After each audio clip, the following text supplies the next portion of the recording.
All right, you primitive screwheads, listen up. Ain't no rules. There is no plan. No safety net. Yeah, baby. Yeah. The Three Nose Podcast. Oh, pitter patter, let's get at her.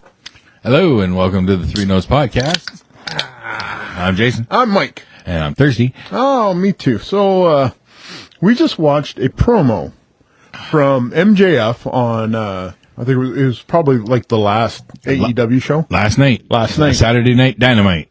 I have not watched it yet. I watched Rampage from Friday, but I hadn't gotten to Dynamite. Yeah. But, for all intents and purposes, MJF just cut a career promo. yes. Much like, Adam Page cut one the week before. Yes. And I have to make a correction. Oh. When I was describing Adam Page's promo to you, I said he went home with his wife, did some cowboy shit, had a daughter. Mm-hmm. Wrong. Okay. He went home, did some cowboy shit, had a son. So, I stand corrected. Yes. So, but, yeah. MJF, because he's the only guy doing heel stuff, Yes. of course he stands out as the best heel. Yes. But he is going to he's going to levels that you would think would be taboo in today's day. He's doing things that other people are deathly afraid of. Yes. And the way they are, other people are shying away from what MJF is doing, tells me he's going to be always hated. And some guys have fantastic careers that way. Right. You know? So you look at, it almost reminds me of Four Horsemen Ric Flair. Oh, definite similarities. Definitely. So, where, like, the Horsemen were the pinnacle. Nobody could touch them. Everybody was always below them. Mm-hmm. In talent, in money, in everything that the Four Horsemen were, everybody else was below them in that. Mm-hmm. MJF is coming across like a peak Ric Flair, heel Ric Flair. Look what MJF has done, like how they've gone with his story. Has he won any titles? No. Well, other than that ring, the ring, yeah, and like one of the first tournaments or something, like he had like a battle royal or something, or maybe that was the ring, but he has that, something he doesn't have to defend. It's forever his. Yep. Right. If you want it, you're gonna have to take it away from him. Right.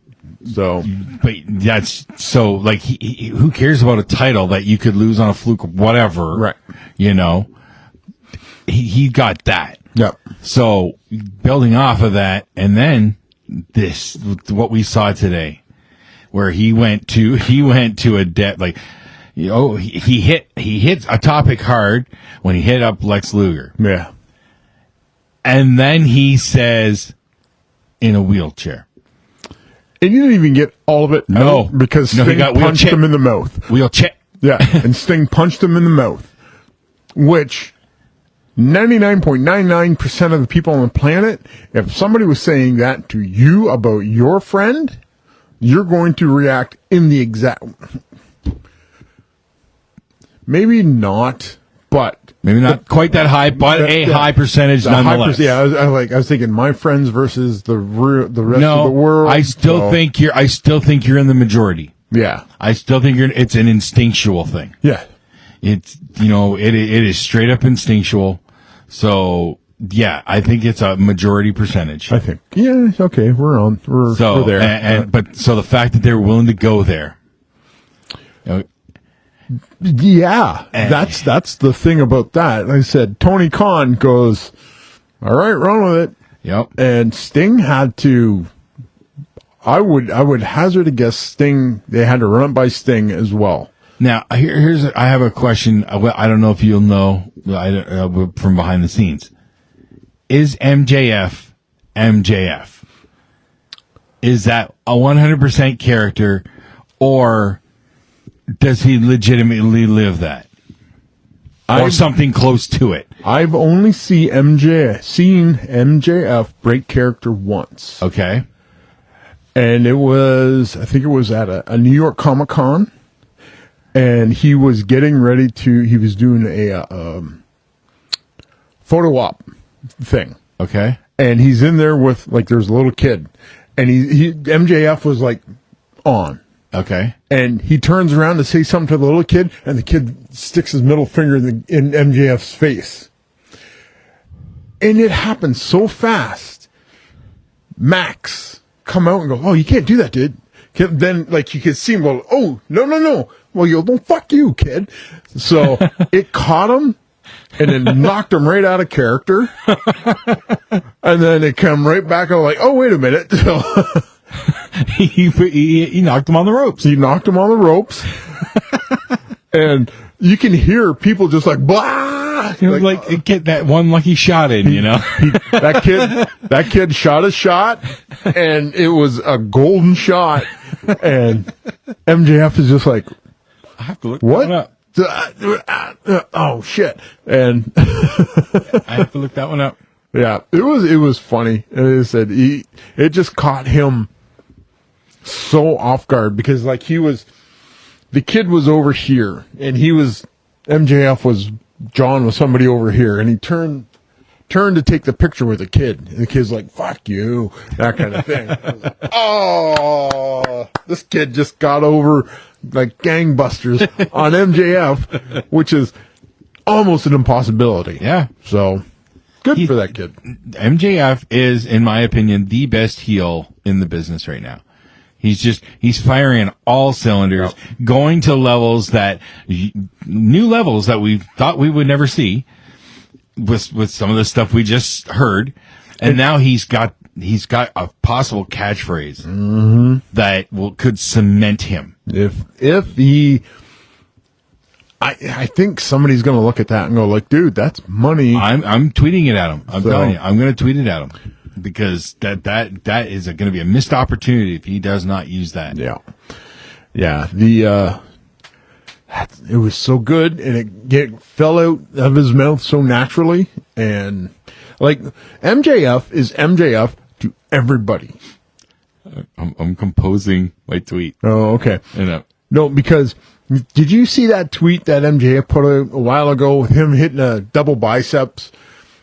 And and I don't play Dungeons and Dragons. Yes. Then Joe Manganiello on the cover of Muscle and Fitness retweets and goes, "I do," and I'm just like, Joe Manganiello got butthurt because MJF called him a geek, and Manganiello reacted. Dude. I so badly want that to be a thing. I want that to be a story. I want Manganiello to make an appearance. Come on. Oh, that would be so. This happened a couple of years ago, so I know. But if they could resurrect that somehow, bring Manganiello in for something else, but then him and MJF cross paths, and just give us like a one night thing, just a one-off one night thing. If Manganiello is mildly capable of working. Like, if he can possibly pull off a little bit of something. Okay, yes, there'll have to be some other schmaltz involved. Yeah. Okay. But if Manganiello could work a little bit of something, he would have to get somebody to be on his side. Right. Like, you know how Cody has Steve Amell, or Amell has Cody. Maybe it's Amell. Maybe. You know, even though they might not have worked together, they could have crossed paths. The Hollywood connections, you know? You might be able to pull something like that up. You know, Amell could just be around because of all the Cody connections. And he's worked there. No. He's already done at least one angle there. No. And was it Amell just did Brandy Rhodes's podcast? Yeah. So Amell is intimately tied in with the Rhodes. Yeah, I think he's technically considered roster. I think. I don't think he's under any contract, but Stephen Amell is all elite. You Yeah, know, you could do that. Like he's in the celebrity wing. Of I'm the, pretty the sure roster, he is. I'm so, quite sure he is. Yeah, I'm betting you could look it up and you will see the graphic. I don't doubt that. You know, him and Cody seem to be pretty tight. Yeah, He Cody ran with what he was given. Yeah. And it turned into a little bit of more of something than what they probably thought. Yeah. Because that character that he played on Arrow, he was there right to the last season, I think. yeah. And then you also have was it Heels that show? That new one that's gotten some pretty decent buzz. Yeah, so I haven't seen any of it. So Me either. I do want to watch it. I just haven't got to it yet, but I will be because I am intrigued. It's Amel, of course. I'm still a fan. Yeah. And Alexander Ludwig. There you go. You know, let's see Bjorn outside of Vikings. You know, I want to see what he can do. He's going redneck? It sounds like. Well, the giant blonde cat. He's there's some typecasting involved in some of that. Yeah, but you know, you got like, is he legitimately like Danish? You know, Swedish, whatever. Couldn't tell you. You don't know, okay. But the general blonde hair, blue eyed, giant nest. Just wondering if he's got already an accent. The redneck accent is an easier one it seems for a lot of people to pick up. Yeah. So, I bet, I think like when he was on Vikings, they did have dialect coaches to help him. Okay. The only one that was, that on Vikings that didn't need a dialect coach was Floki. Oh. Because he's a Skarsgård. Oh, right. Yes. So he's already so many of those Skarsgårds, you don't even realize it. No, they said you can't swing a dead cat without hitting a Skarsgård these days. Hey, what's this over here? Oh, it's another Skarsgård. Hey, what's this over here? Oh, there's another Skarsgård. So, but I think 5 of them. You might be right. That's an acting family. Whew. Yeah. Whew. So, what was I going to say? It was the next generation Baldwins. I don't want to touch the Baldwin situation. Damn. Yeah. That dude is, yeah. There's some, that's not over with. No. By a long shot. No. And like some of the stuff that's coming out now is like stunning, and it's not looking good for old Alec. Like somebody's going to fall on the sword, obviously. Take the rap for that. Yeah, but I think it does not fall on the actor. It's the last certified person who put that gun in his hand. But here's the thing. There's a transcript that came out. Okay. And Baldwin allegedly was chirping back and forth with a director or somebody. And Baldwin goes, well, maybe I'll just shoot you right here and now. Pulls the gun, points it, pulls the trigger. No. Yes. Oh my God. Oh my God. So this is one of the transcripts that's come out. I don't know the veracity of it, but if it is even remotely close to something that had happened, he's done. Oh. Doesn't matter. God. I had not heard that. That came out today. Now, here's another thing about that. Allegedly, Baldwin handpicked his armament tech person. She was a 24-year-old girl that even said, I am not qualified to do this job yet. So there's a bunch of stuff coming out in the wash now that if these allegations are correct or even remotely close to being correct, bad times are heading towards the Baldwin family. Oh my God. So that's sickening. It's sickening. Yeah. And it's absolutely heartbreaking. Yeah. Because that destroys, that just tarnishes so much movie history, like movie stuff. Yeah. Like anybody that has any type of firearm training, Baldo's had that because he's done guns in shows before. Yeah, he's been in movies for a long time, and he was briefly for a brief time an action star. Right. The first thing I tell you, treat every gun like it's loaded. Never point a gun at something that you don't want to kill. Never put your finger on the trigger until you're ready to fire. By the sounds of it, if these allegations are true, Baldwin broke all those rules.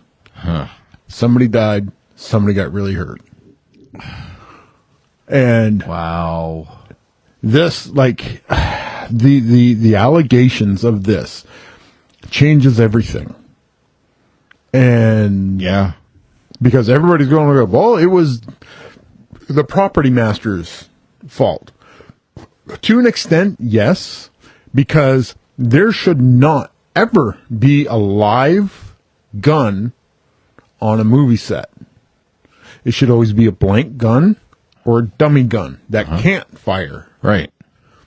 There should never, ever, ever, ever be a gun that can fire live ammunition on a movie set. There's no logical reason why you would bring a live firearm to a movie set. Right. So Unless you're doing something. there's no. There's too much room for error, and somebody can die with a live firearm. Okay. That's not what I was saying. Yeah. That's not what I meant. So, But yeah, it's if you're going to do something like that, you do that on a closed set, closed range. The everything is like set out correctly. right.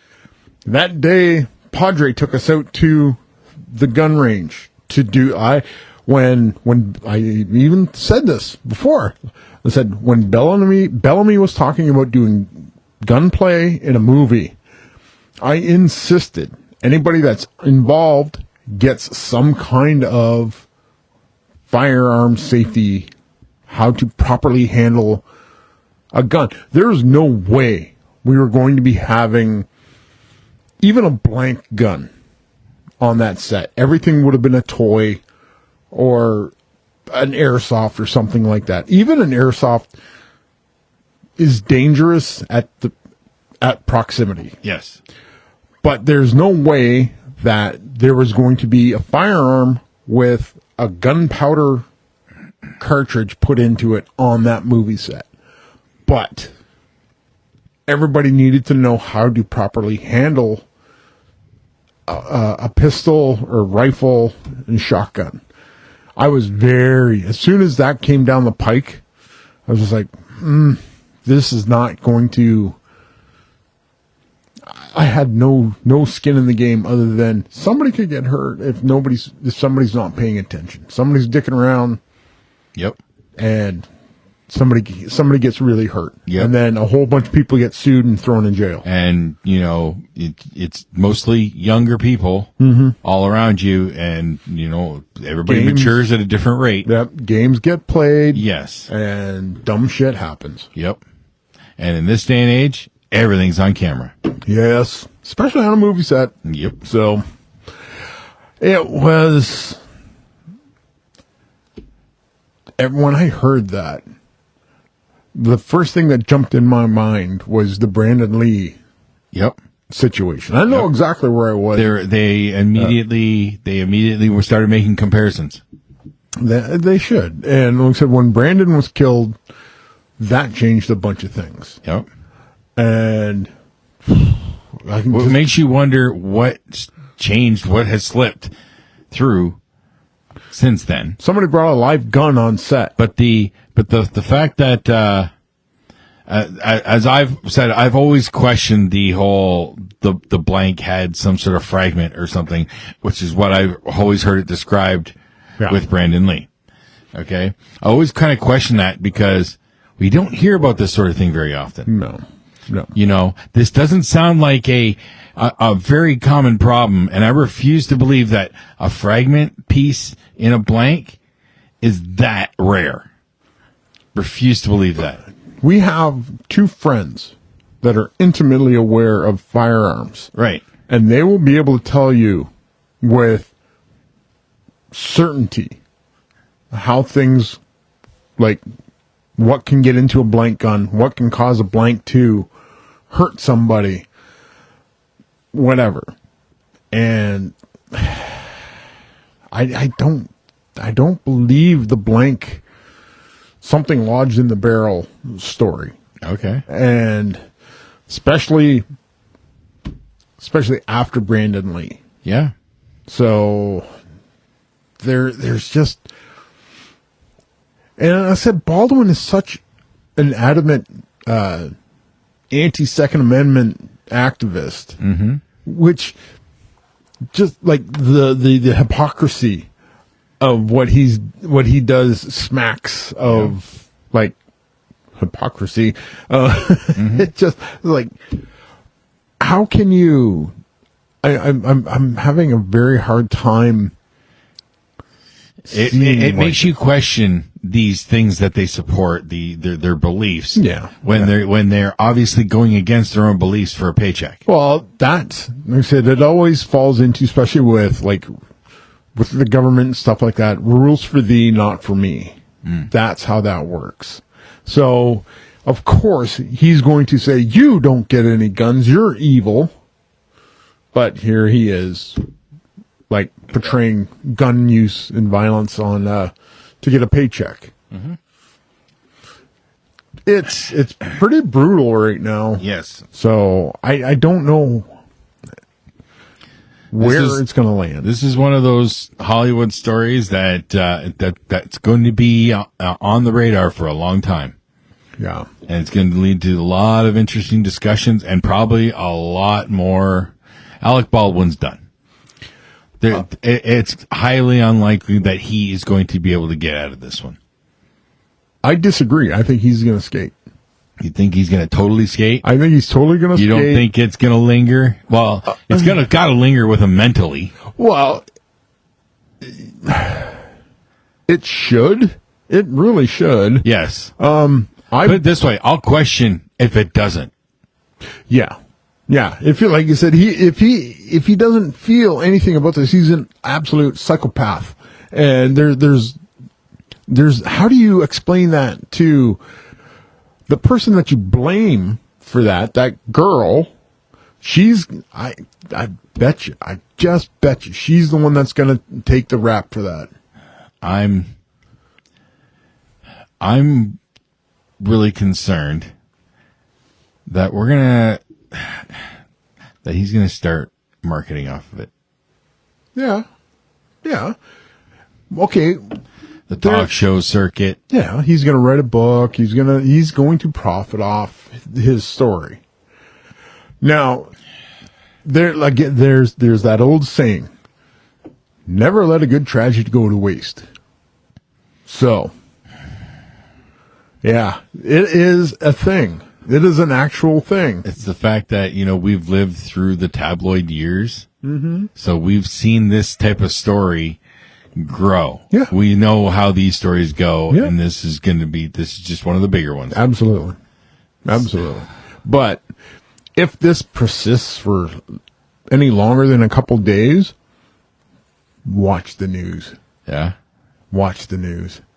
Because something will happen to deflect that attention. You think so?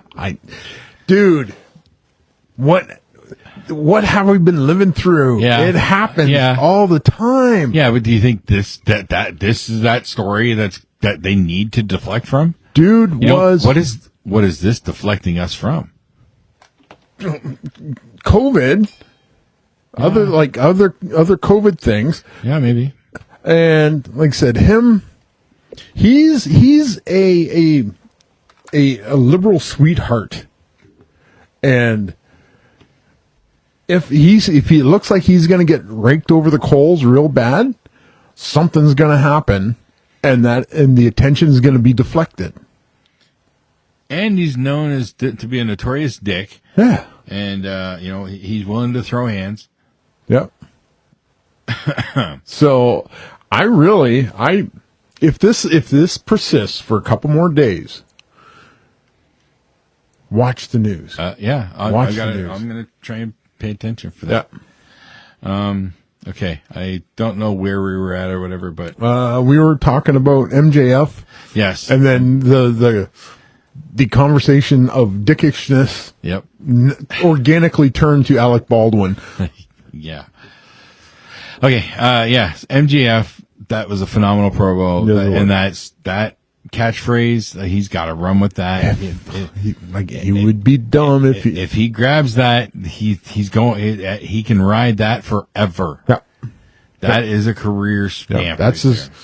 Stone Cold 316 says, "I just whipped your ass." Yep. So, I really hope that this wasn't the first. I like watching MJF because he's entertaining as fuck, and what he says, he's such an asshole. Yes. And you just go like, "Oh, this dude is delicious," and because he's had the catchphrase of "I'm better than you and you know it." Yes. But that's not a new phrase. No. And it's like, yeah, no, that's just a dickish catchphrase. Right. This new one is going to legend status. Yeah. Like, this is he will forever be known as the past, the present, and the future. Yep. Did you ever see that one? There was, it almost made it look like it was like a behind the scenes thing. And there's Cody and there's Brandy. And I think they were just doing the announcement of the Brandy was pregnant. Okay. And MJF walks in and he opens the door and he looks at Cody, goes, "Hey, congratulations on your pregnancy."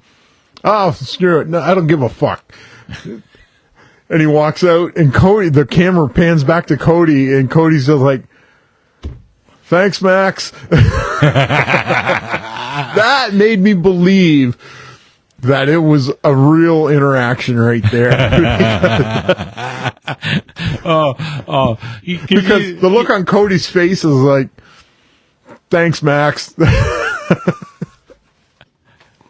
That to me is, well, they're friends. They are. Obviously. Yeah. They're very close friends, and he just gave him like an outtake that could last forever, and it ends up being the thing. Yeah. Because it's just perfect. He photobombed him, basically. He video bombed him. For all intents and purposes, Mac, that's exactly what he did. It's like, nobody fucking cares. And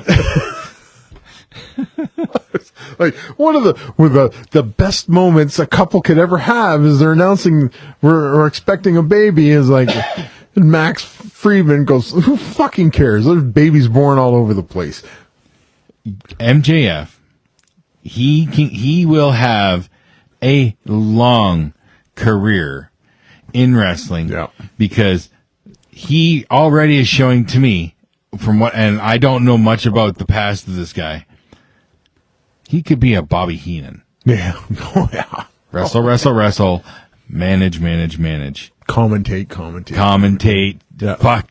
Yes. No, I don't know if this is true or not, but like, you see a lot of Bobby Heenan in MJF. So obviously somewhere along the line, Bobby Heenan has made a huge impression on MJF. For his era, for the key era, the rock and wrestling era, Bobby Heenan was MJF. Like, Bobby Heenan was saying the things that, Yeah. He's just now, that bar has changed. Oh, yeah. So MJF just, okay, the bar went up. All right, I'm coming up. I'm coming too. I feel like being the guy that is the guy that raises Bobby picked him up. Yeah. Well, like I said, Bobby learned from like Freddie Blassie and the Grand Wizard and all those the old school managers. I saw late Freddie Blassie. Yeah. I did not see much of his heyday. Yeah. Well, I said Freddie Blassie started out as a wrestler in California. And when he got to the point where he's like, he had lost a step or two, that's when he became Classy Freddie Blassie. I'm going to wrap you with my cane, you pencil neck geek. And it was just, Freddie Blassie was like one of the early heel managers. And then Bobby Heenan just like, oh, we'll take this up a level.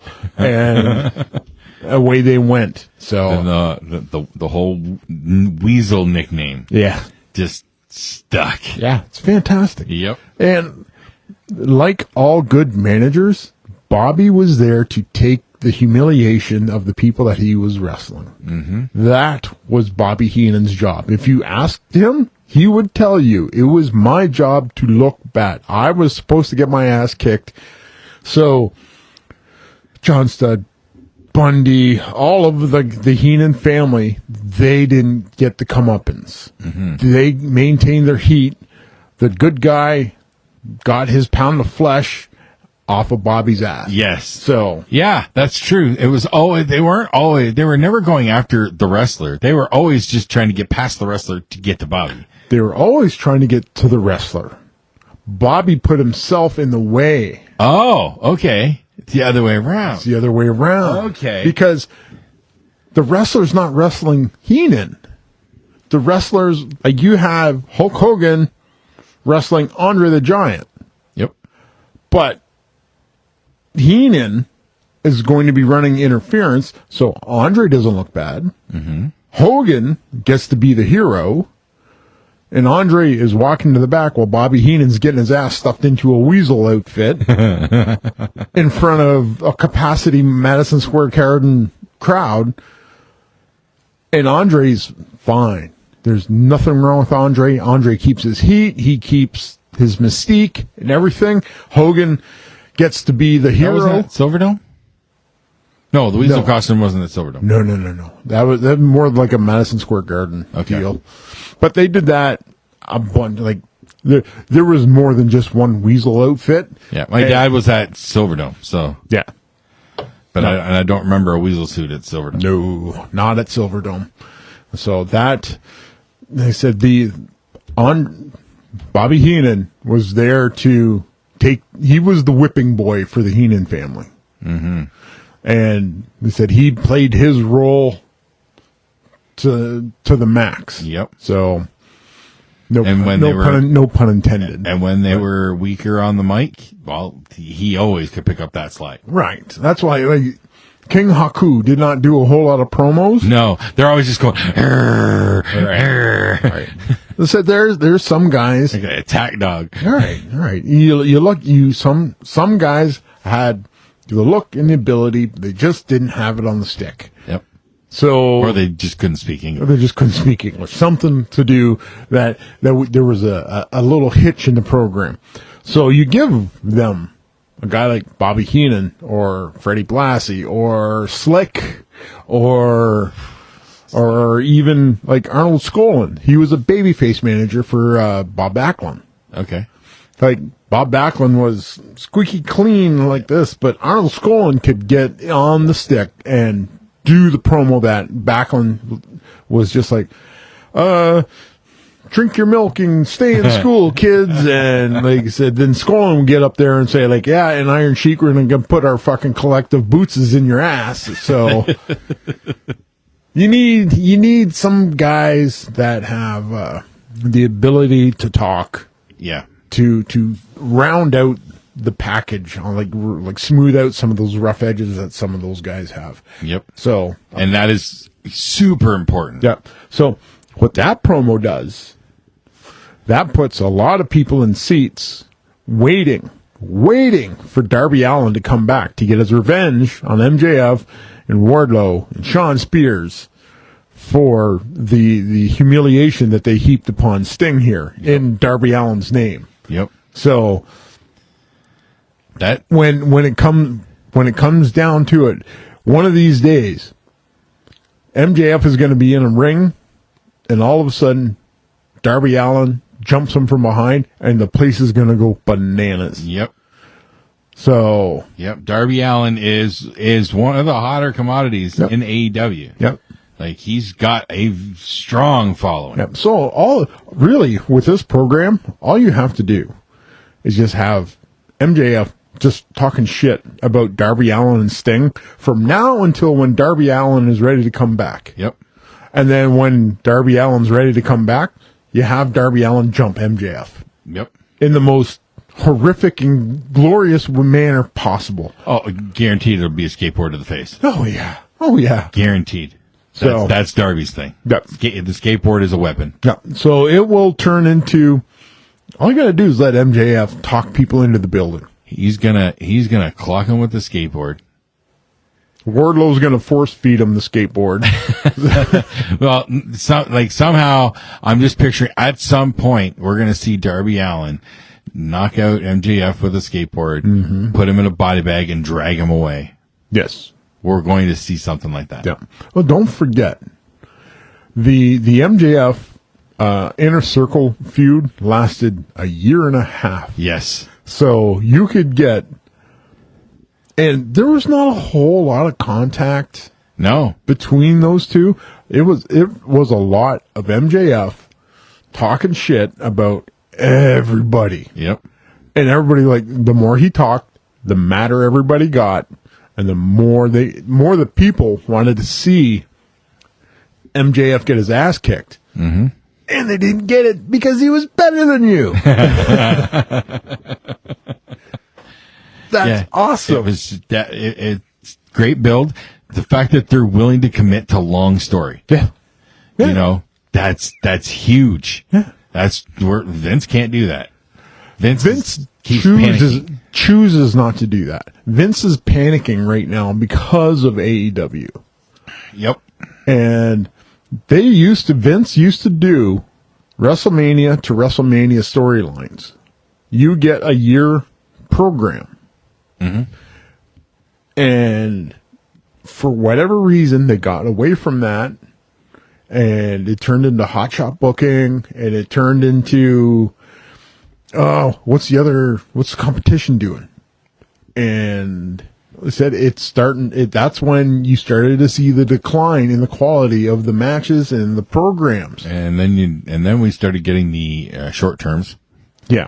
You know, Lesnar comes back for 6 months. 50-50 booking is killing the WWE right now, because how can it be a star when everybody's on the same level of shit?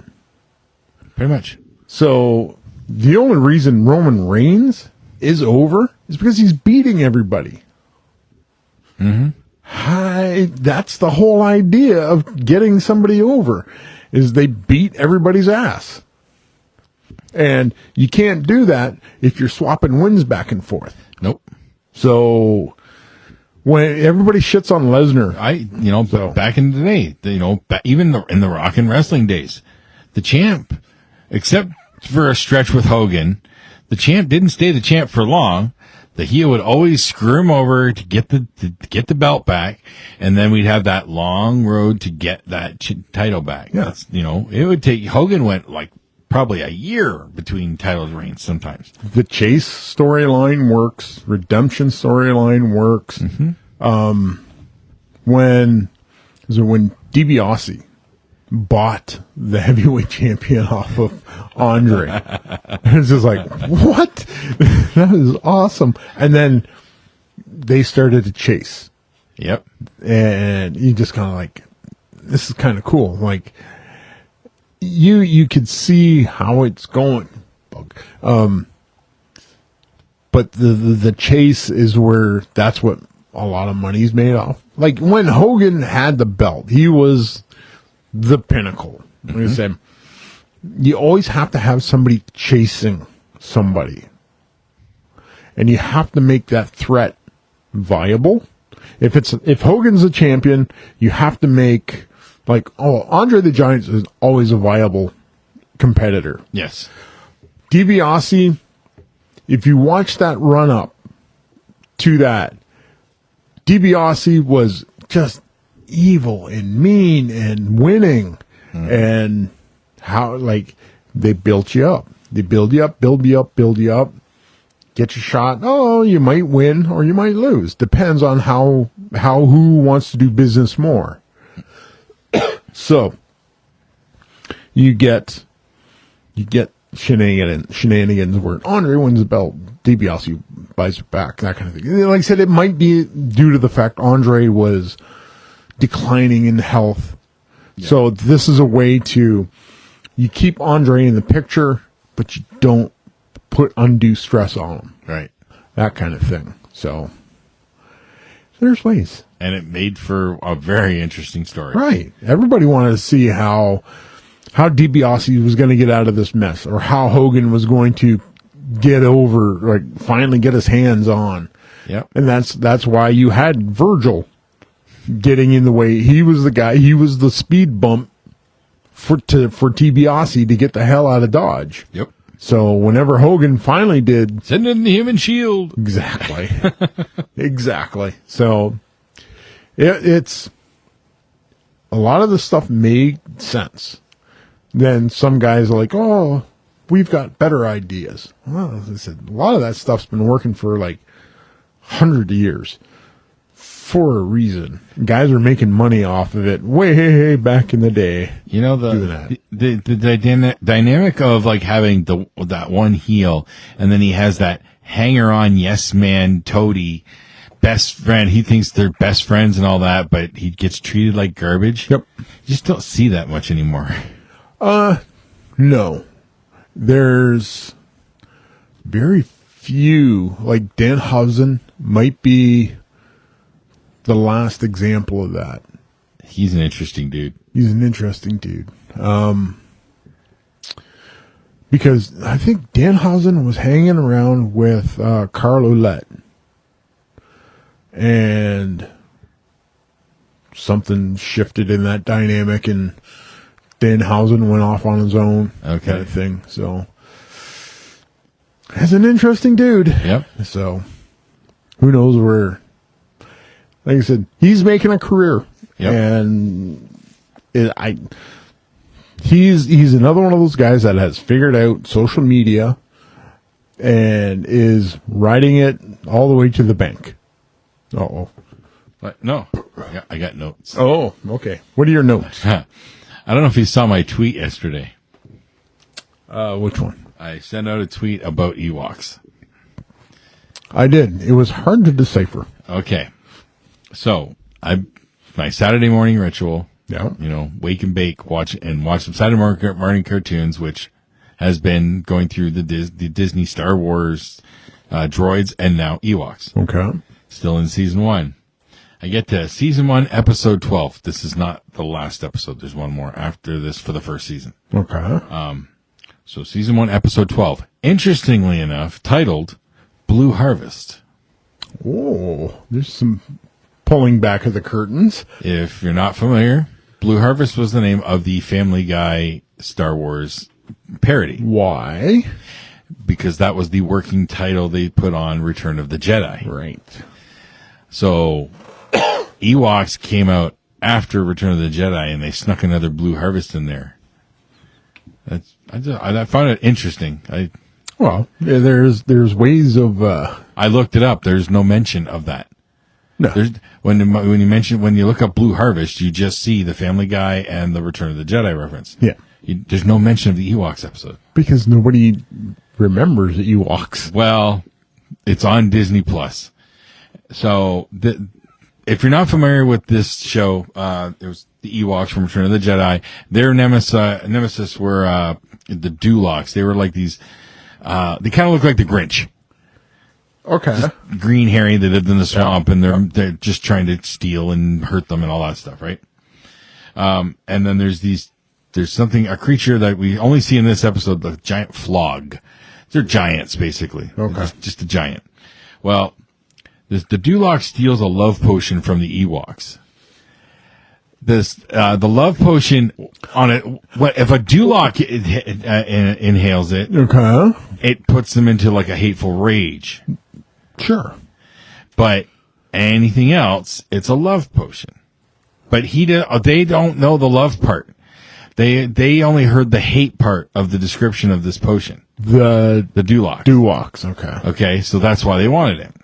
So they decide they're going to give this potion, this hate potion, to a flog. Okay. And point it towards the Ewok village, and it'll destroy the village, and they'll get the food, get all their food stores and stuff. Okay. But it's a love potion For everybody but the Dulocs. Okay. So the flog, when we're introduced to her, is like the teen girl flog.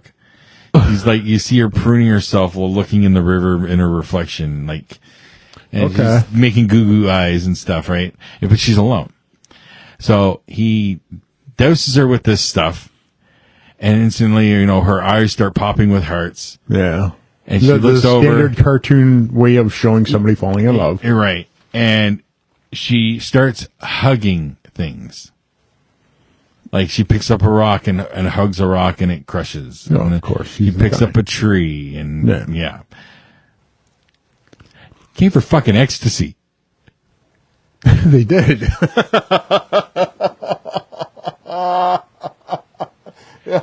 And guess who wrote it? Oh, Paul Dini. Oh, there you go. Gave her fucking ecstasy. So I put a tweet out, and I tagged Disney Plus on it. Paul Dini apparently might not be on Twitter because I couldn't find a checkmark Paul Dini. Sure. But yeah.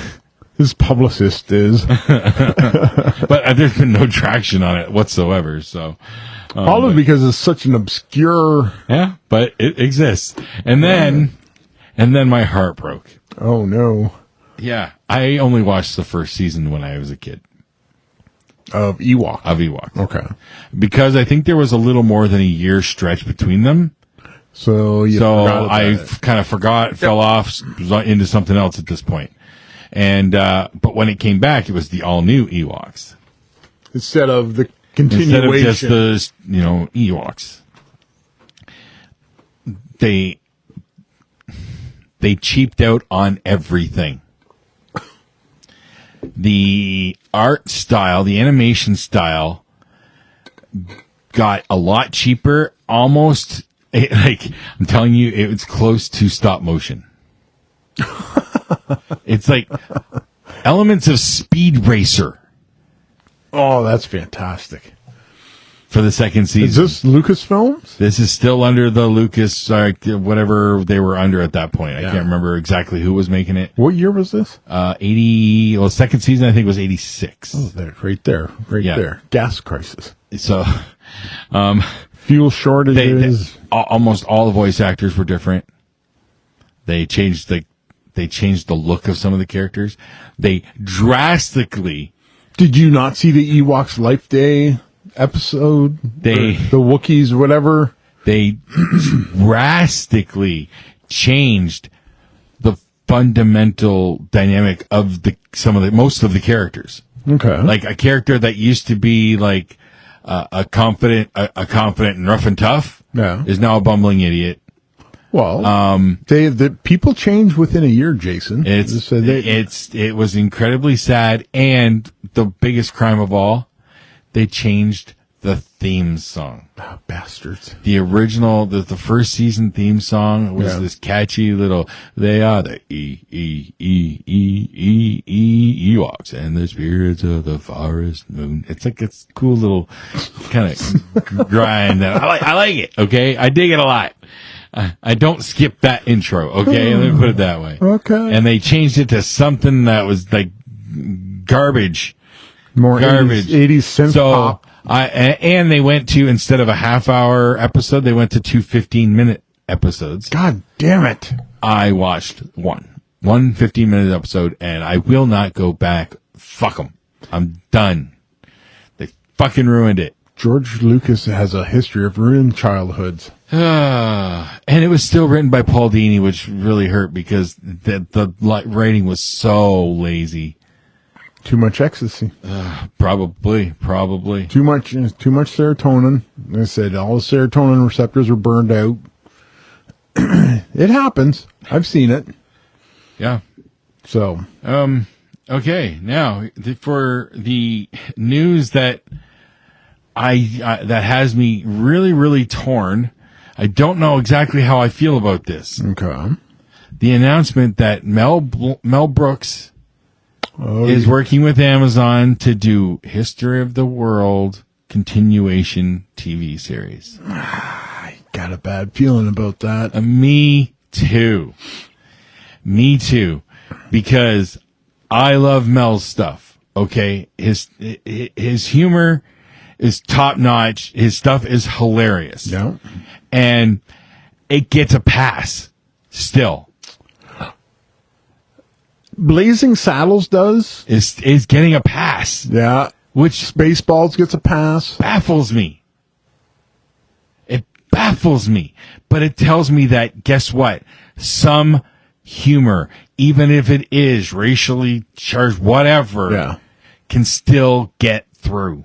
I think there's a lot of Gen Xers.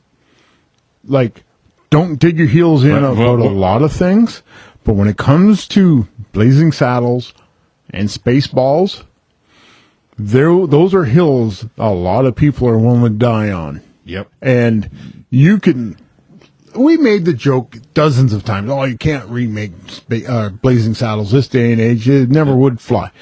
You don't have to remake it. We're just going to watch the original forever. Yes, exactly. And there's not a goddamn thing anybody can do about it, because we're going to watch it and you're going to like it, because Gen X, once you deal with a Gen Xer with his heels dug in, you're fucked, because you can't deal with that person. Nope. So, Nope. We'll turn it into a war of attrition. Oh, and yeah. we will win that war. because we're bitter enough and just cranky enough to fight you. Yep. We will fight you. And we will fight dirty if we have to.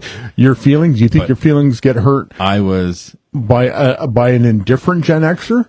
Give them a purpose, then see how bad it gets. So, very, very, very pleasantly surprised by something Tally said to me yesterday. I couldn't even hazard a guess. He's seen Blazing Saddles, Okay. and he liked it a lot. Because it's fucking funny. And I'm like, you don't think it's like offensive? Like people, he goes, who's it offending? And he's like, it wasn't offending anyone. Like, it was making fun of everybody. Tally basically went. I expected him totally to acknowledge, the cancel culture side of it, right? Yeah. I totally expected it, but no, he was totally in the same ballpark as me. We both liked that movie. Like, I guess I have done something right with him. That looks like it. He's a lot more pretentious with a lot of his movie watching. Yeah. He is a lot more pretentious. He's only willing to go so far. Well, you can't expect everybody to do. He absolutely refused to watch The Last Dragon. Refused. Just flat out refused. Kid's got good taste. Well. Your favorite movie and all, I like but- my cheese. Okay, no, no, it's really? not my favorite movie. I'm on record. American forever. is your favorite movie. I'm fighting words. Oh, I gotta watch that one out. No, Blues Brothers. I am on record. Blues Brothers is my number one all-time, lifetime favorite movie. So good. Yes, it is. To try to pick my favorite scene in the Blues Brothers is like, good luck trying to pick. Mm-hmm. But of all the scenes, I will go to the Aretha Franklin song and the Ray Charles song in the movie, Yep. The Music Shop. Like, those two songs are just like head and shoulders above the stuff that's in that movie. That you better think. Yep. So good. Yes. And it's Aretha Franklin at her fucking peak. And For me, I think my number one scene is probably the church, the James Brown. yeah, that's good. Do you see the light? All that stuff. I think that's the one. That's the scene I would go to the most. But still, and it will always stand tall to me. Best car chase ever in film. Like, just the absolute most destruction. Yeah. Like, I think it still holds the record. It should. It should. It because- did hold the record for quite a while. I don't know if it's been surpassed. Thinking back now, even like so when they do the show at the honky tonk, fuck, that was so good too. I'm just like, when Belushi looks over and he sees that whip coiled up on the Yeah! yeah, And then they break out Stand By Your Man. oh, it's so good. And not a dry eye in the house. Nope. Oh, It's I got I'm gonna have to go back and watch that. there are so many reasons why that is my number one movie, because I can damn near pick out every scene. Like, Yep. Joliet Jake Blues, yep, 4 fried chickens, 4 fried chickens and a Coke. yep, dry toast, dry white toast. We got 2 white guys out here dressed like Hasidic diamond merchants. They look like they're from the CIA or something. Your women, how much for your women? Yes. Oh, fuck that restaurant scene. I'm gonna have hook up my Blu-ray player and watch that again sometime soon. So, but that, yeah, it's just Blues Brothers. Man, it's hard to not like Blues Brothers. Mm-hmm. Carrie Fisher in the fucking sewers with a flamethrower. No, the flamethrower was. Oh, it was the machine gun. In the, Yes, the machine gun was in the sewer. yeah. First time we see her was the Rocket launcher. And then the second one. Was it the machine gun? No, it was, she had just had a bomb. She had a bomb rigged on the building. That's right. Yeah. Where was the flamethrower? Gas station? Yes. Gas station. So, Yeah. That makes sense. That makes sense. So, as much as that makes sense, So, it was a gas station. They were in the phone booth. yes. Because that's when they get knocked over and the phone breaks open and they got all the coins. Yeah, that's right. That's right. See? I know that movie. Like, there's a reason why I'm adamant that it is my number one. It's a good movie. Yep. It's a good movie. We're doing movies to watch for Halloween, like our top 10 kind of yeah. movies to watch for Halloween. What do you got? So I haven't got my full list just yet, but I know what will be on it. The original Halloween. Yeah. Actually, I would even just for Tubular Bells. for me though, I might actually myself. I think I'm going to pick the Rob Zombie, the first one. I liked that version a lot. Yeah. I really, really liked that one. It put a human face on Michael Myers, and then it also kind of explained the mystical aspect A little bit. a little bit. Not like, I didn't like that aspect of it too much. Like, I don't like the sequel. I don't. But I love that first one. Yeah. I think for me, I think I enjoy it better than the original. Yeah. That's just my choice. Danny Trejo. I was always good to you, Yeah. Michael. No, I was always good to you. Yeah. That was great. That was a great line though. Mess. Like I said, it just it showed the psychosis of Michael Myers. Didn't matter who you were. You're time to die. Yep. So, Have you seen the still images from Rob Zombie's The Munsters? I saw one. It was in front of the house. There was Sherry Moon Zombie, Herman, and Grandpa in costume. They're kind of looking over their shoulder. I was like, ugh, Yeah. I forgot all about this. Now I need to see this. I'm weirdly curious about this one. And I find it interesting. I think it's going to be a love letter to the original because Zombie is a fan of that genre. Yes. So he's not going to shit on it. He's not going to make it campy. He's going to. He loves historic horror. Yeah. Like, This is Rob Zombie's wheelhouse if there ever was one. And he's going to look at this and go like, I might be able to make a couple movies out of this. and you know what I think helped get it going? Because we just discovered this. there's been a bit of an Addams Family resurgence on Netflix. They've had 2 animated films Yes.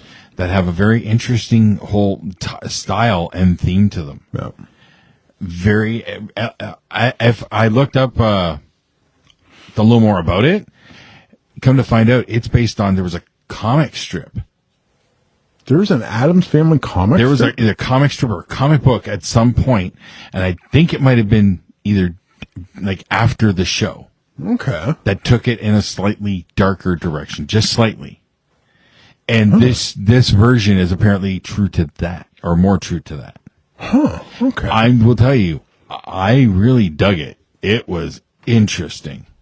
I've seen them on the queue, but I've never pulled the trigger on them because I thought they would be like, haha, like. But now It has some of that. It does have some slapstickiness, but it's very Addams Family-esque. Okay. Like weapons involved and stuff like that. Now, I love the Addams Family. I love the original Addams Family. There's no person that loved their spouse more than Gomez. Yes. And Oh, that's all over the place. The More- first yeah. movie, the first movie actually shows like their marriage and like gives them more backstory, like their courtship and marriage. Yeah. And it was like they had a forbidden marriage or something, like really, something like that. So, And then they got chased out by the villagers with their pitchforks, Of course. and then we get to see how they meet Lurch. Oh, nice. Like, yeah, Okay. and that's all like the first like 15, 20 minutes of the movie. I think I'm going to be watching them. I just randomly stumbled upon it on Netflix. I think Crystal clicked on it. Huh. And yeah, it got me. And Okay. I think we started watching the second one, or the second one just came out or something. I think we started watching it, Yeah. but I can't remember. I don't think we got very far. But yeah, so Addams Family getting a bit of a resurgence, and then there's the stuff they keep throwing out about getting Johnny Depp and Christina Ricci to play Gomez and Morticia, and I don't know if that's a thing or if that's just fan trying to generate fan interest. You know, Would Christina Ricci be tall enough to play Morticia? Hollywood magic, dude. They made Hobbits. True. Hollywood True. magic. Depp, if anybody can play Yes. Gomez, Yep. The only thing that puts that whole thing in question is Depp's current status. Unfortunately, with that bullshit. yeah, but still, like, I would love, in a perfect world, you could get Johnny Depp, Yes. go out there, play Gomez Adams, Yes. and And with Christina Ricci, which gives that nice callback to the original movie, yeah, you know, because she was Wednesday. she's one. So Yeah, I like it. No, and the image, whatever Photoshop, whoever made those images, yeah. damn, they look good. Like, they look good. There was a picture. Somebody posted it. It was on Facebook. Speaking of Photoshop pictures, it was hot girl summer's over. Now it's time for creeper girl fall, and it had Elvira, Lily Munster, all the Morticia Adamses,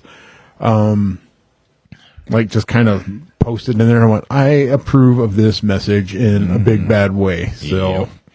There's been some greats. oh, so good. And Cassandra Peterson.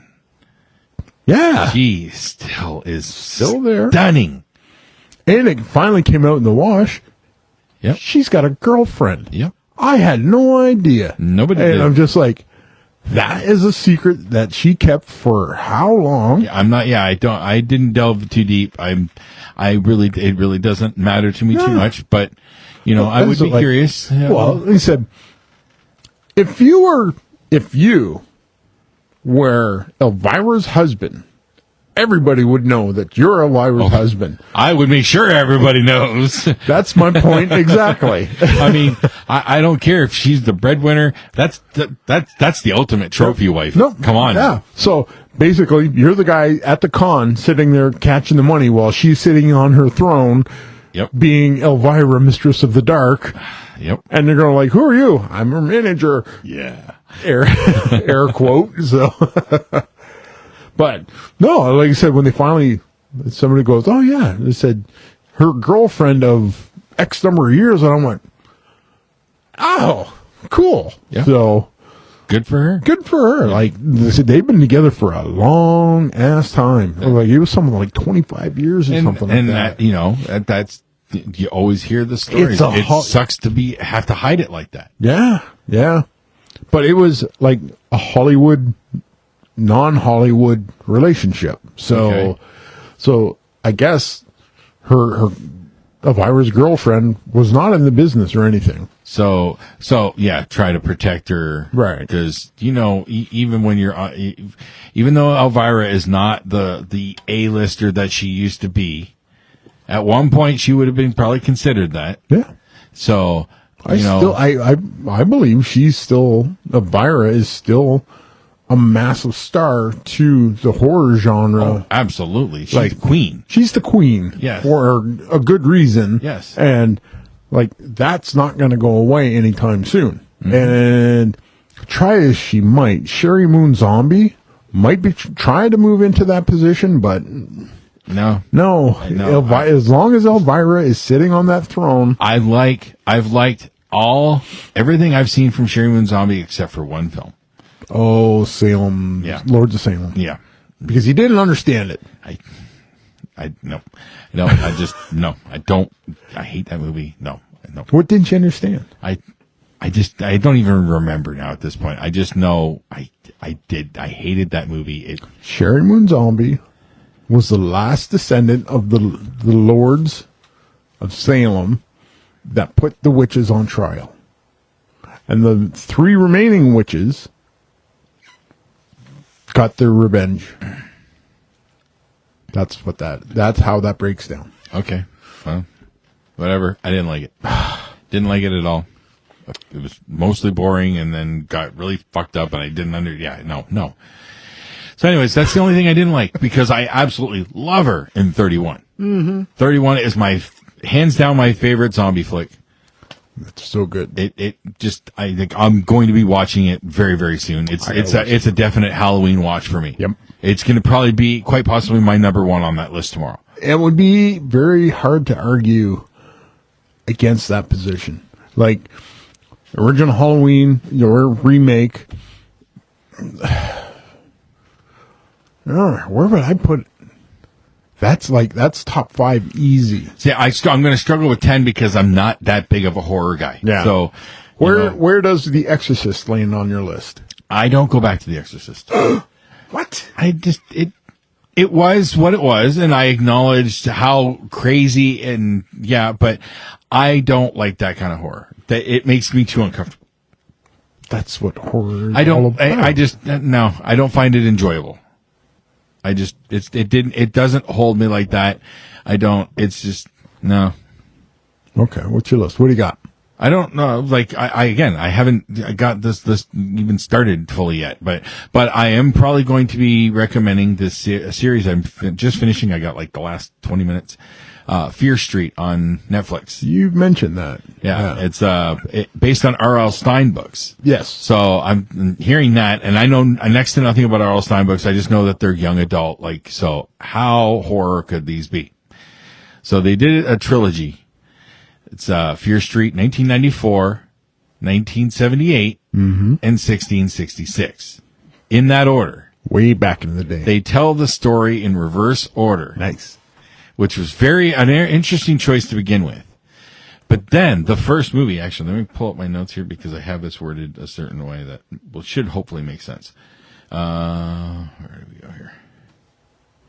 Well, here, while you're doing that, let me do this. Okay. Hey, Mike. Hey, Jason. Did you know that this podcast can be found on all the social medias? Social medias. Yes, like email, the number 3, NOESPOD @gmail.com. We're also on Twitter.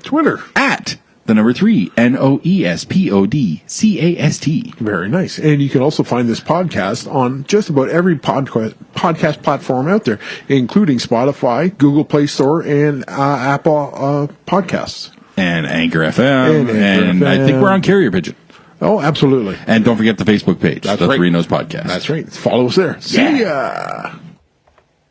Okay. There you go. I'm going to go back to the Addams Family for a second. Oh, by the way, yeah. we're back on YouTube. We're back on YouTube. Back on YouTube. Yeah. All right. So yeah, check us out on YouTube. Yep. The Three Nose Podcast. The Three Nose Podcast. Yep. So yeah, I got a couple notes here from the Addams Family thing. So it's topical too. It had a lot of references for now because it was 2019 when that came out. So Wow, I never heard a single thing about that. and it gets kind of dark. It gets a little dark-ish. The villain, Light dark for a cartoon. Yeah. Adam's Family. Okay. yeah. So the villain bitch is basically a Karen, but she controls the neighborhood. She breaks so many laws in this movie. But didn't they kind of play on that in the Raul Julia? A little bit, yes, but not to this level. Okay, Yeah. because she breaks privacy laws. She has hidden cameras in just about everybody's house in the neighborhood. Oh my goodness. Libel laws because she secretly runs the neighborhood tabloid Facebook page thing yeah. and blatantly makes up fake gossip to start shit just to target somebody who's pissed her off. Wow. Then they, of course, grab your pitchforks. We're going to attack the weird family on the hill. Yeah. Inciting a riot. That's definitely inciting. And then whatever law covers pelting the Addams Family house with boulders using a catapult. Well, you might have to go back to like the laws of siege warfare. First off, the fact that they just randomly had a catapult. No, Jay. People have catapults. Remember we talked about the pumpkin chunking cannons? Oh, that's true. That's true. So Okay. it's not out of the realm That's of possibility. true. Yes. Okay. Yes. Which reminds me, I need to get out to the corn maze. Yeah, me too. I'm gonna fire that pumpkin cannon. But yeah, Buck a shot. but they're firing a freaking catapult at the Addams Family house. It's seasonal. It's topical. It was crazy, but it was fun. I liked it. So yeah, there's that note. Now what were we talking? Fear Street. Yeah, here it is. So just the first one, 1994. Okay. I expected it to be like a PG-13. Mm-hmm.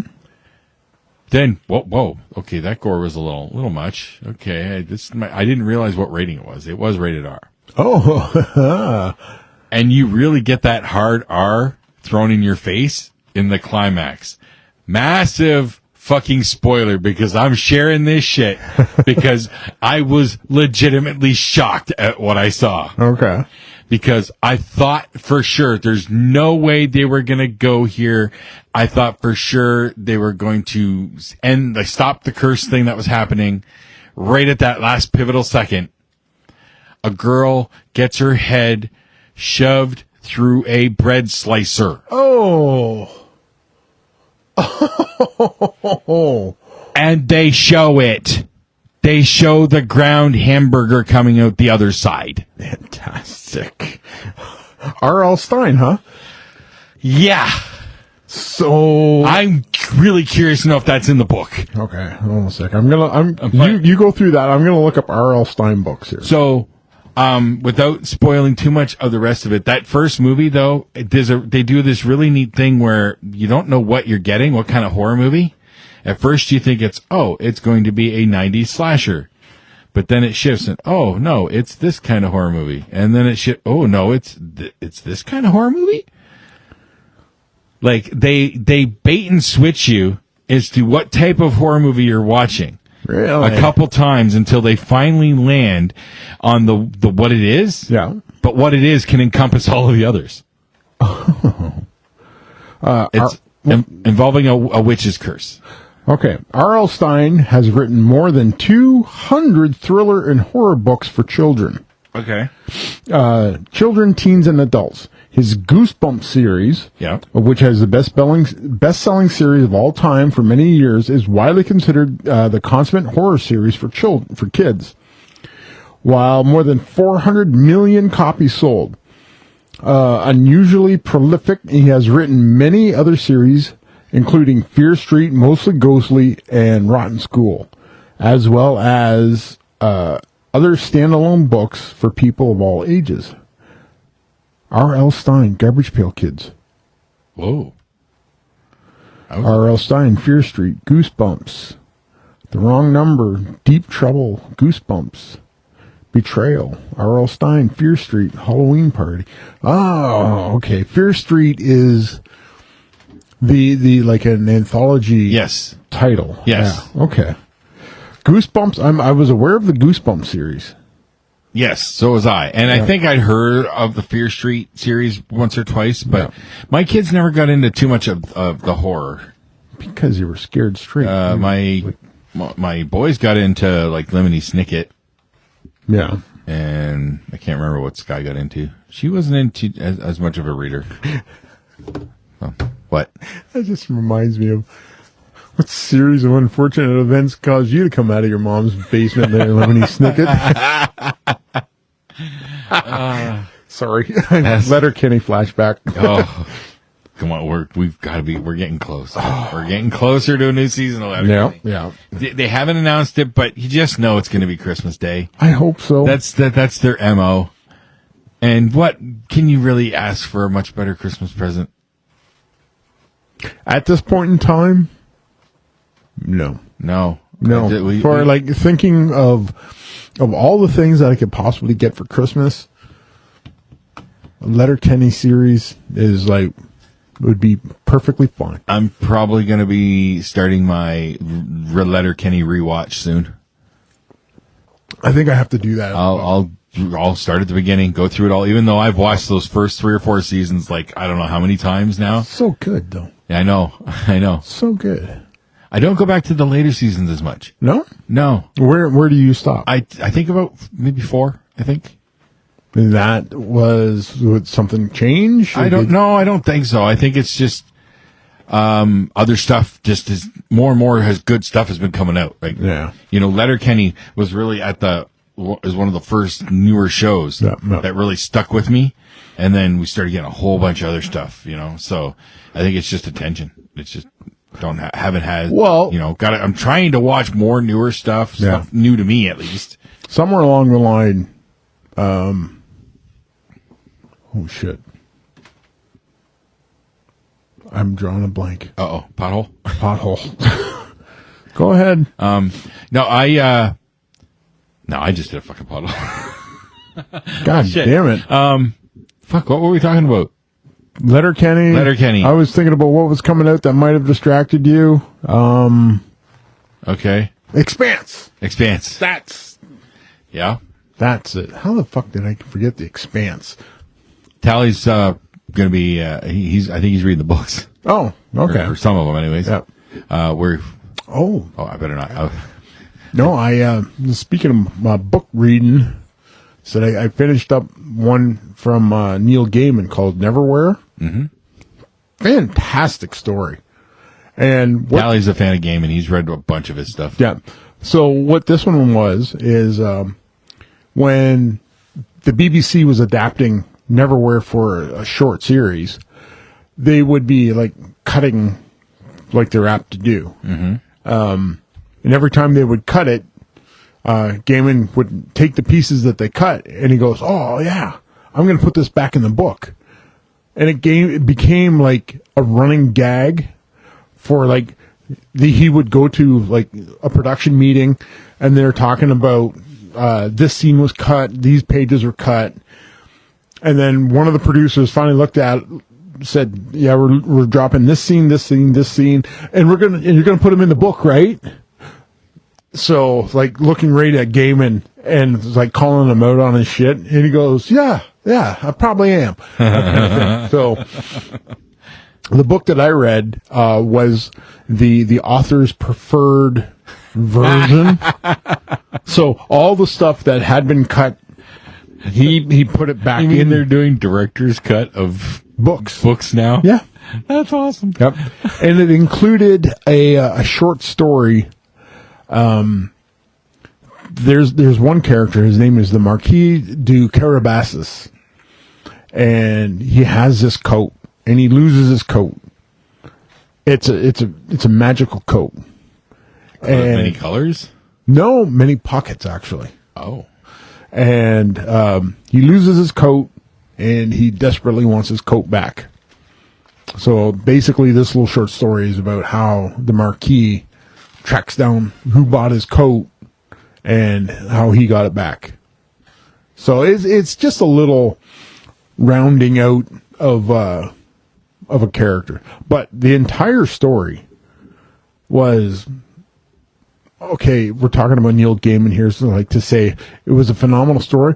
That's just like saying water's wet, that kind of thing. So it was. Tim Stoffen suggested that I read this, and of course I knew who Gaiman was, but I had never read that book. And I was like, oh, okay. And I said, this is when I got that book when I was laid up with my ribs. So if I showed up and I just like poured through it, I was like, this is great. And it was just a really well done story. And I enjoyed every bit of it. And finishing that Ernest Cline Ready Player 2, I said, it's really gotten me back into book mode. Yeah, I want to. No, you don't. I have trouble. I at least started going through The Boys, Volume 1. So you actually know what a book looks like. I do. Well, the graphic novel in this case, but it's baby steps. Baby, hey, I'm not pushing nothing, man. Baby steps. But I think I'm about a third of the way in. So far. Cool. So I'm liking it. The differences are obvious from the show, but it doesn't matter. Yeah. Okay. That is about it for my notes that I need to get into now because there's something you need to see first, and we're not going to do that right now. Oh. So that's all I got for notes. Did you want to maybe look at a DC trailer at all? Yeah. Like, what was your opinion of the DC trailers? Or do we want to do that? I didn't see any of them. Oh, you haven't watched them? I haven't watched them because you texted me and said, "Hey, set up the iPad and." Well, do you want to watch some trailers? Watch some trailers. Okay, so yeah, DC had their fandom event. Okay. Where they talked about their new projects and what trailers, teasers, whatever they had. Yeah. Some of them looked okay. Some of them falling flat. Just hit the the magnifying glass. Yep. And there you go. You should be able to type in.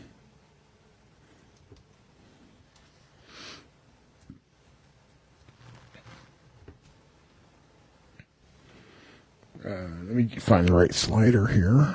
Okay. Okay, so here's Black Adam. Now, do we need to do like trademark, copyright, blah, blah, blah?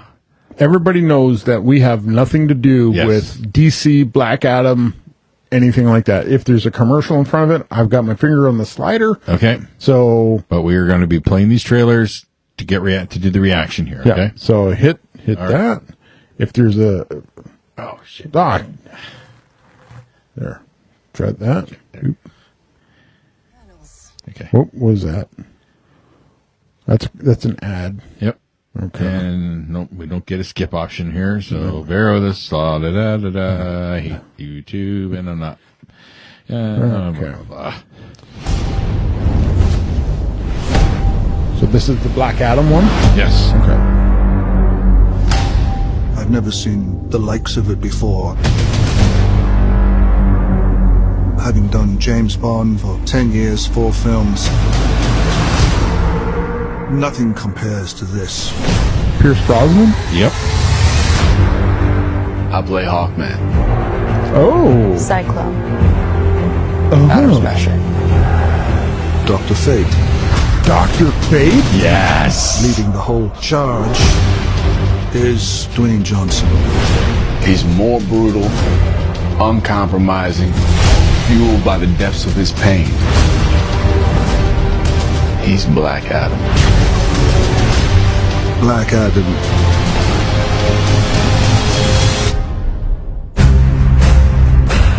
That wasn't even the trailer. That's the look that looks like right? it's just They don't have much of a trailer, but they got a little something. Yeah. Hey, DC fandom, and hello. to everyone watching around the world. I am so excited right now to be here and to talk to you about the man in black himself, Black We're not Adam. going to get through too many of these. Now, as you tonight. guys know, this character, this film, this universe has been a gigantic passion project of mine for a very long time. Decade and I've now. worked so Yeah. hard, worked these hands, these calluses, my fingers to the bone on this project because it's the kind of project that I know comes along once in a lifetime. And the truth is, I was born to play Black Adam. Now, we've just started the post-production process, which is so exciting. And the film has, the fact without that question, he gets some of this the movie biggest and then action he's a sequences villain. I have ever been a part of. And I am so proud and excited of our incredible team who are working away to create breathtaking, holy shit, scenes that I know you're really going to love. Now, even though we're still working away, this is DC fandom. So I felt like I had to bring you guys just a little something special. Now, you know me, guys, and you know, I always like to say that you, the audience, the people, you guys are my number one boss. So I got together with my director, Jalma Colette Serra, and we put together a little glimpse of one of the opening scenes of the movie when Black Adam is first revealed. Now, what you're going to see here is why the hierarchy of power in the DC universe is about to change. I hope you enjoy this very first look. That's big words. At the man in black himself, that's Black Adam. It's a bit of throwing a bit of shade at Cable, I think. certainly is.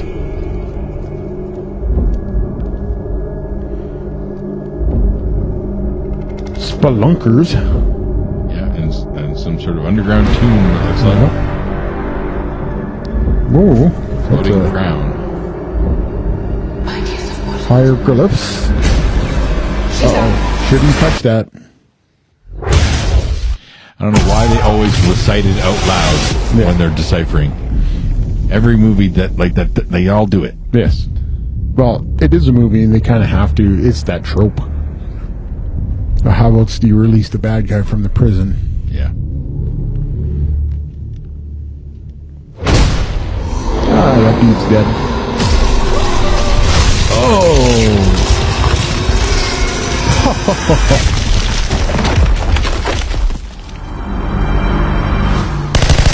That's not gonna work. You just caught all the bullets.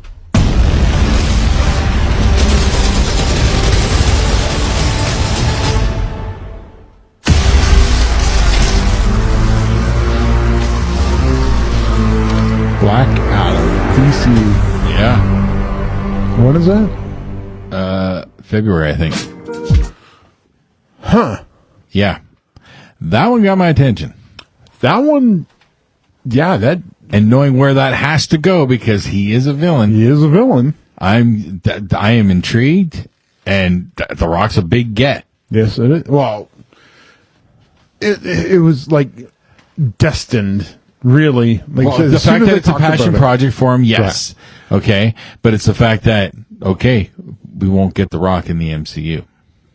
Well, never say never. Brolin's done it. Right. I said it's not an impossibility. There's been a few who have done it, actually. So. Right. So, Dune. you did see Dune. Yes, Tally and I went and saw Dune. And? I liked it a lot. Okay. Okay. When I think back to the original 1984 David Lynch film. Yes. Okay. I think back on it fondly in some ways, but for the most part, meh. Okay. It has never been one that stuck with me too much, but I was a huge sci-fi nut as a kid. Yeah. So I ate up as much sci-fi as I could, and I did watch that movie multiple times. Yeah. But it is of that slower, more cerebral, they're going for more of a political drama than sci-fi, you know? Foundation. Yes, very similar. Yep. So don't go back to the original. I don't. But this movie, first off, this is part one, and this one ends, essentially, spoilers, about, I would say, roughly halfway through the first movie, the original. Oh, okay. They added that much filler? Is it filler? They stretched it out. There's a lot of sweeping, epic cinematography, cinema shots. Like we saw it in IMAX, and it was stunning to watch. I can imagine. Yeah. The art, the art design of everything is similar to Foundation. You know, sweeping and almost low key cathedral like. Yeah. But they do have their thopters, their little ships to go out into the desert. Yep. Dragonflies. Oh. And they fly like dragonflies. Like they have 4 wings that flutter. Interesting. Yeah. It was a really neat effect that they did there. And then we got to see a little more what they do during the climax and stuff. They tease the sandworm. Oh, they do? A couple times. Well, I remember the sandworm figured prominently in the trailer. And that is more than 3/4 of the way through the film before we finally get that moment. Bastards. And and knowing what I recall of the story and where things go, that's not even the moment I thought it was. Oh, okay. This is just our first full look. Our first full, but there's also a little something there. Okay. Something a little more. But yeah, like the first 2 times we see it, we just get to see kind of the mouth in action. We don't see it come out of the ground much at all. Yeah. You know, we just see all these weird, like, hair looking like teeth things. And we see it twice. Yeah. But then we finally get that big one. The big reveal. That big moment. I told Tally I'm probably going to get a little amped. And I did. I'm like, yes! Jump up and I didn't jump. Throw your fist in the air. But I was like, high-fiving yes! everybody. Just like, yeah, fucking right. It was sci-fi. Woo! I was like, and that was the thing that what brought to mind. I can remember, I wish I could remember the name of this book, but I found a book in the school library when I was in McHugh Public School. And it was just, as I recall, just a book of pictures from sci-fi.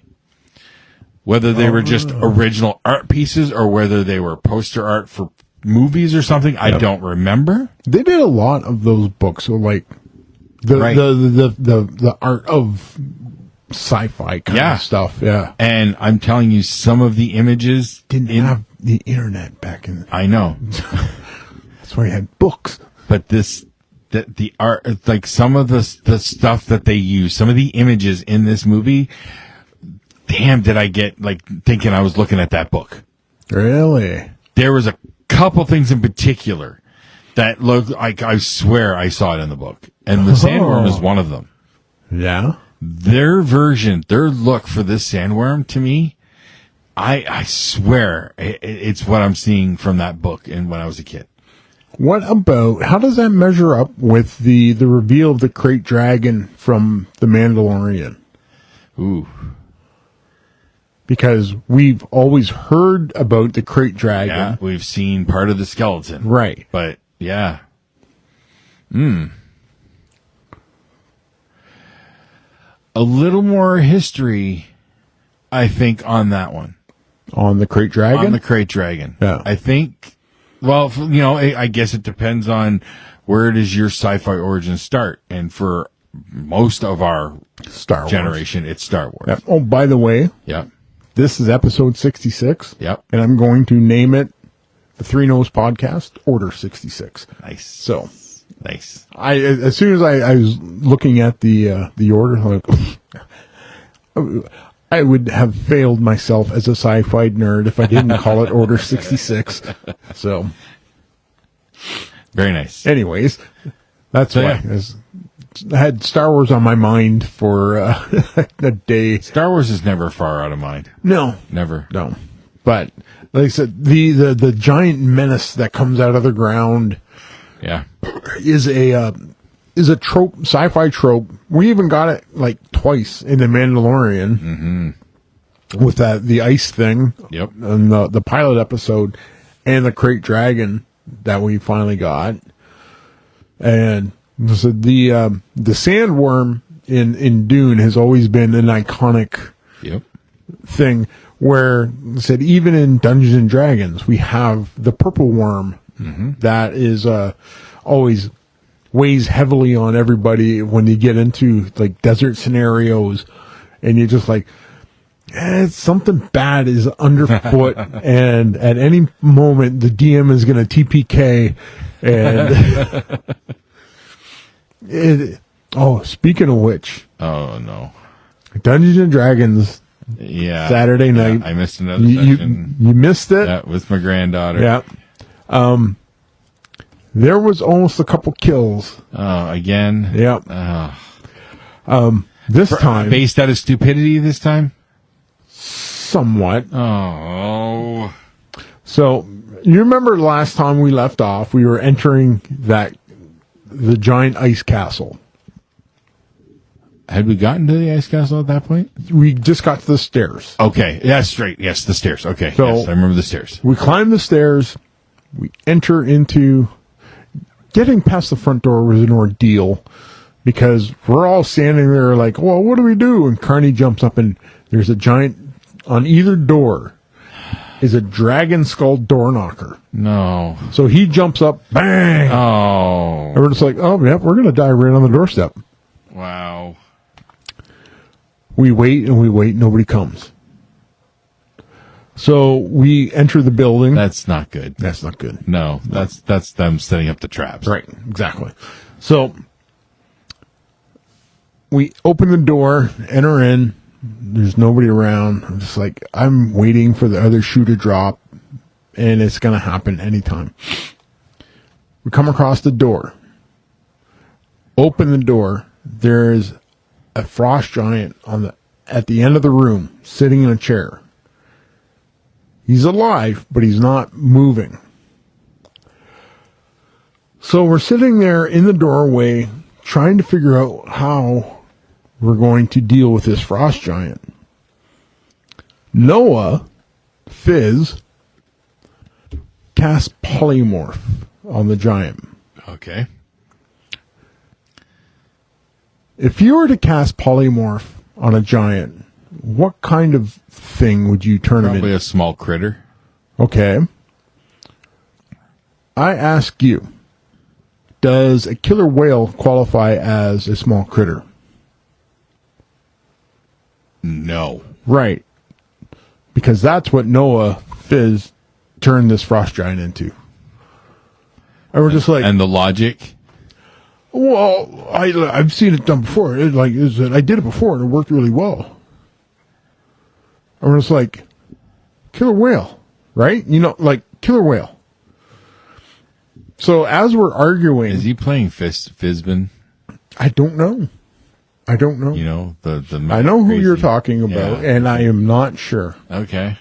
As we're sitting at the doorway, arguing, the whale takes his tail and shoves it against the wall and comes scooting across the floor. It manages to pull a charge attack. Manages to pull a charge attack. We all, we look over and like, oh, fuck. Deck save to get out of the way. And it fucking Pooh Bears itself in the doorway. So the business end of a killer whale is sticking 3-4 feet out of the doorway. Like trying to bite everybody. And I'm just like, well, shit. Okay. I asked Dungeon Master, I go, how much room do I got? He said, oh, you got room. I said, okay. I cast Misty Step into the room. So I'm now on the other end. Everybody else is stuck in the hallway. You just got to watch out for the flapping I tail. just got to watch out for the flapping tail. So I walk right to the back of the room. I open up the door. I peek in. It's a treasure hoard. Oh, shit. So I'm just like, oh. I come up with I've got enough time. I gather up all the miscellaneous things, put them there, and I do an identify ritual while they're trying to figure out how to get past this whale that's stuck in the door. So I get an alchemy jug and a couple other things, and I pocket 50 gold pieces, and then I get the total of all the treasure that's in there, and I divide the remaining total by 6. And that's when you got that text about Right. putting the money in back on your tune. Nice haul. Nice haul. So Carney, Noah, and Carter figure out how to get on the other side of the whale. Okay. I walk up to... Did it involve carving a hole through the whale? No. Carter's a monk, so he just like wall walked over the whale. Carney... Okay. I'm playing a wizard. I have like very low strength. Carney's character throws a piton, has a piece of rope tied to a piton, throws it over the whale, and he tells my character to pick it up. I'm like, okay, I've got it. What do you want me to do with it? He goes, I'm going to run and I'm going to jump, and I want you to pull the rope. That'll pull me past the whale. It's like, I'm a wizard, you know? Like, you had a carny kite. The odds of me succeeding in a strength check that won't get you dropped in the middle of a whale's mouth might not be. Oh, you'll be fine. It'll be fine. So it's a carny kite. What's that? A carny kite. It is. It absolutely was. So his character runs and jumps, and my spindly armed wizard gave a mighty pull, and I actually succeeded my strength check. Nice. And he lands on the other side of the whale at my feet, and I'm just like, bitch, look at these guns, kind of thing. But they get in. There's the rest of the treasure hoard. They're dividing up the coins, and I get up to the side of the wall where the whale is, and I teleport on the other side of the whale. The female magic user, the NPC that was with us, I said, as soon as I get there, I said, I use my magic, I summon a chair, and I start smoking my pipe. She comes over, and she goes, let me have some of that. So I hand her my pipe, and she goes, I couldn't imagine living without magic. Oh, I know, they're working way too hard at this. Long story short, the polymorph is about to wear off. Carney's character enters into a bargain with Noah's character. Carney challenges Noah's character. I bet you your half of the treasure, your haul of the treasure, that you can't beat this giant without help. Oh. And Fizz, for whatever reason, accepts this challenge. Okay.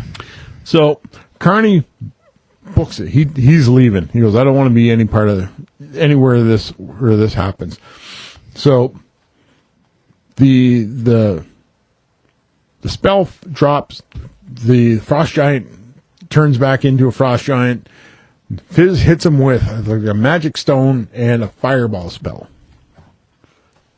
Doesn't drop the giant. Damn. Starts running for his life. Okay. The giant reaches down. There's like weapons racks along the wall. Reaches, grabs a helmet, a giant-sized helmet, chucks it at Fizz. Hits him. Does 32 points of damage, which is exactly what Fizz had for hit points. Oh, shit. So down he goes. We're just like, uh-oh. And I think I started lobbing spells. The female NPC started to lob spells. Carter's monk does some dope monk shit. Goes around the giant. He's trying to get to Fizz. Brent's tune runs up and starts entering melee with the giant. The giant almost kills Brent. Brent ends up killing the giant in the process. Okay. And we, when